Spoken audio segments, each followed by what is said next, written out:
சிறுகடிக்க ஆசையில் முத்துவும் மீனாவும் அவங்களோட வீடு கட்டுற விஷயமா ரெஜிஸ்டர் ஆஃபீஸ்க்கு வராங்க. அந்த நேரத்தில் தேவிகா மேடம் மனோஜுக்கும் கனகாக்கும் ஆன கல்யாணத்தை ரெஜிஸ்ட்ரேஷன் பண்ணணும் அப்படின்னு சொல்லி நினைக்கிறாங்க. ஏன்னா அவங்களுக்கு மனோஜ் மேலே சுத்தமாகவே நம்பிக்கை இல்லை. ஒரு வழியாக மனோஜ் கிட்ட அது இதுன்னு சொல்லி ரெஜிஸ்டருக்கு ஓகே பண்ணுறாங்க. மனோஜும் சரிங்க ஆண்டி, ஆனால் எனக்கு ரெஜிஸ்டர் ஆஃபீஸில் யாரையுமே தெரியாதே அப்படின்னு சொல்கிறாரு. அதுக்கு தேவிகா மேடம், அந்த வேலையெல்லாம் நான் பார்த்துக்கிற மாப்பிள்ள, நீங்கள் வந்தால் மட்டும் போதும் அப்படின்னு சொல்கிறாங்க. ஓகே ஆண்டி அப்படின்னு சொல்லி ஒரு தயக்கத்தோடவே சொல்லிட்டு வராரு.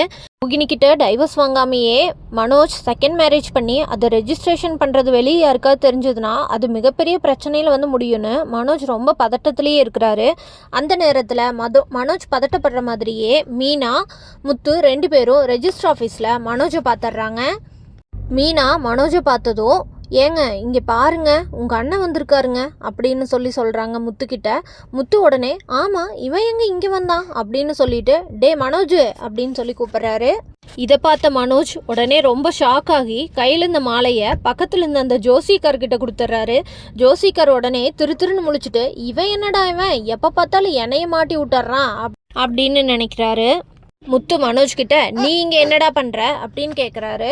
அதை கேட்ட மனோஜ், நான் சும்மா வந்தேன், இவங்களுக்கு அன்னைக்கு கல்யாணம் ஆச்சுல்ல, அதனால ரெஜிஸ்ட்ரேஷன் பண்ணுறக்காக கூப்பிட்டாங்க, சாட்சி கையெழுத்து போடுற கால் இல்லைன்னு சொன்னாங்களா, அதனால நான் வந்தேன் அப்படின்னு சொல்கிறாரு.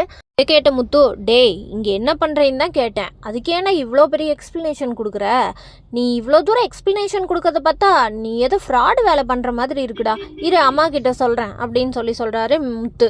இதை கேட்ட மனோஜ், நான் என்னடா பண்ணேன், என்ன எதுக்குடா அம்மா கிட்ட சொல்கிற அப்படின்ற, டேய் நான் சும்மா சொன்னேன்டா, ஒரு காமெடி பண்ணால் கூட இவனுக்கு புரிய மாட்டேங்குதுங்க மேடம், இவன்லாம் எனக்கு ஒரு அண்ணன் அப்படின்னு சொல்லி தேவிகா மேடம் கிட்ட முத்து சொல்கிறாரு. இதை கேட்ட தேவிகா மேடம், பரவாயில்ல விடுங்க முத்து, அவர் ஒரு இன்னசென்ட் அப்படின்னு சொல்கிறாங்க. சரிங்க மேடம், எங்கள் வீட்டில் மேலே ஒரு ரூம் போடுறோமா, அதனால ரெஜிஸ்டர் ஆஃபீஸில் கொஞ்சம் வேலை, அதுக்காக தாங்க மேடம் வந்தோம், நாங்கள் அதை பார்க்குறோம் அப்படின்னு சொல்லிட்டு முத்துவும் மீனாவும் கிளம்பிடுறாங்க. மனோஜுக்கு அப்புறம் தான் உயிரே வருது. உடனே ஜோசிகர் என்ன சொல்கிறாரு, பப்பரப்பா மனோஜ் பார்த்தீங்களா, தலைக்கு வந்துட்டு தலைப்பாவோட போன மாதிரி நீங்கள் மாட்டிடுவீங்கன்னு நீங்கள் நினச்சிங்க, ஆனால் நீங்கள் மாட்டில் பார்த்தீங்களா அப்படின்னு சொல்கிறாரு. இதை கேட்ட மனோஜோட ஃப்ரெண்டு அங்கே நின்றுட்டு, இவன் கூட சேர்ந்து நீ பண்ணுறது தான்டா நீ மாட்டவே போகிற அப்படின்னு சொல்கிறாரு.